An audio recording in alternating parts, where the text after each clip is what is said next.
Déclaration commune pour la libération immédiate et sans condition de M. Lassi Bouiti, opposant politique, président du Parti des socialistes congolais, enlevé à Brazzaville le dimanche 11 mai 2025.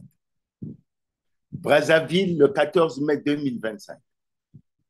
Nous, signataires de la présente déclaration, dénonçons avec la plus grande fermeté l'enlèvement brutal de M. Lassi Bouiti, figure politique de l'opposition et membre du Parti socialiste congolais, survenu le dimanche 11 mai 2025 en présence de sa famille par les hommes armés et cagoulés.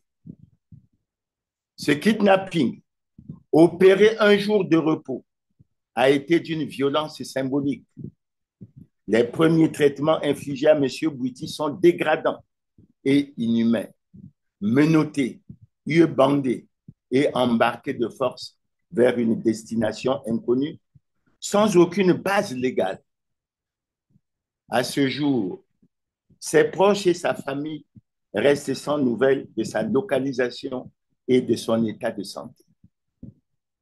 Cet acte lâche et inqualifiable s'inscrit dans une inquiétante escalade de la terreur, des intimidations et des violations systématiques des droits humains que connaît actuellement la République du Congo.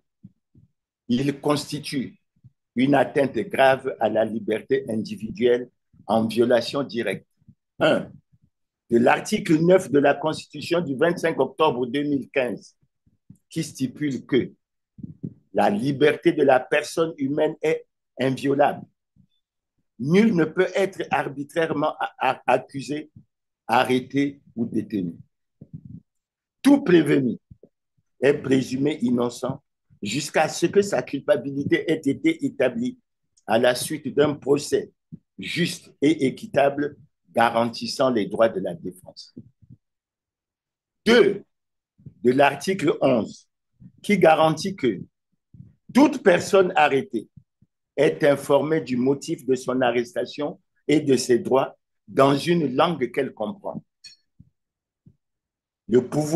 Tout acte de torture, tout traitement cruel, inhumain ou dégradant est interdit.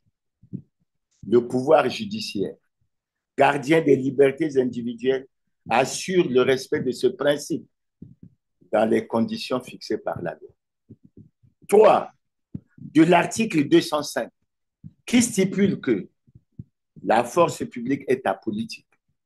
Elle est soumise aux lois et règlements de la République.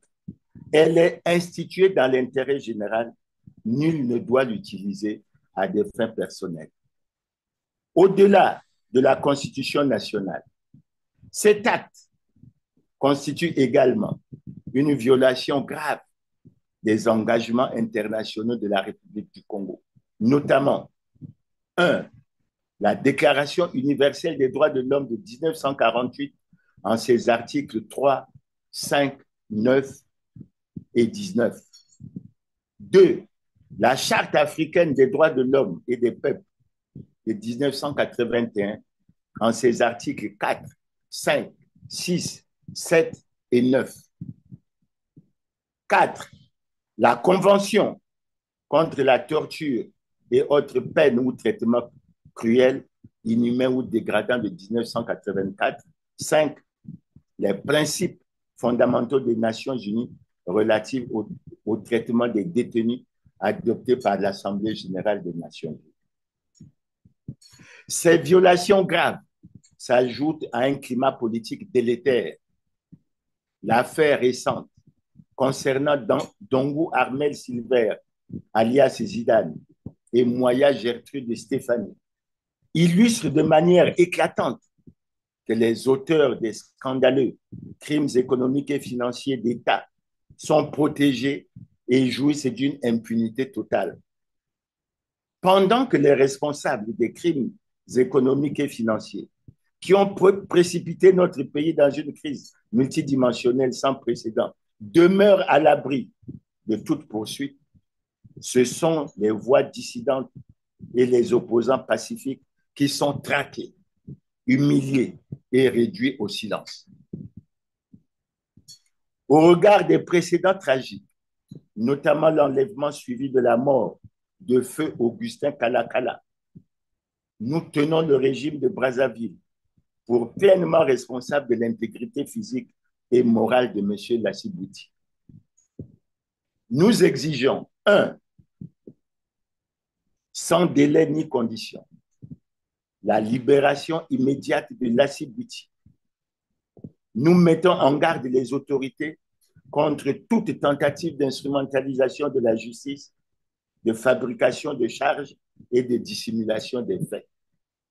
Deux, le lancement effectif des poursuites judiciaires contre les responsables des scandaleux crimes économiques et financiers en général et contre toutes les personnes impliquées dans les trésors dettes en particulier.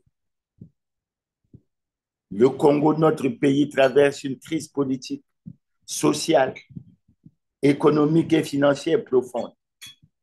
Dans ce contexte, le recours à la répression, aux disparitions forcées et à la criminalisation de l'opposition ne saurait constituer une solution.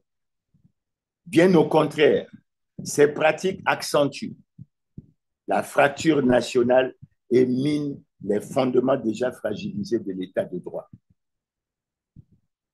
Nous appelons l'ensemble des forces vives de la nation, les organisations de défense des droits humains, la diaspora ainsi que la communauté internationale à se mobiliser contre cette dérive autoritaire.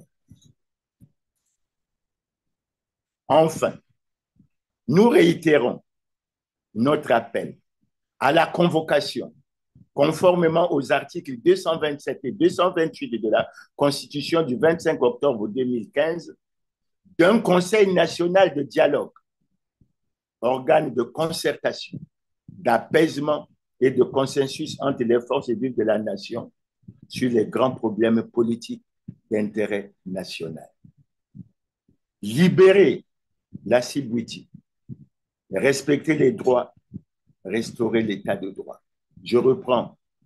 Libérer Lassy Bouty, respecter les droits, restaurer l'état de droit. Les partis signataires, le parti Alliance du président Mabio Zinga, le Congrès du peuple du président Marcel Guitoukulu, le parti du peuple du président Jean-Pierre Agnangol, le Parti social-démocrate congolais du président Clément Mirassa, le Rassemblement pour la démocratie et le développement, RDD, du président Jean-Jacques Serge Yombi Opango, le Parti Les souverainistes du président Dave Mafoula. Nous vous remercions pour votre aimable attention. Merci.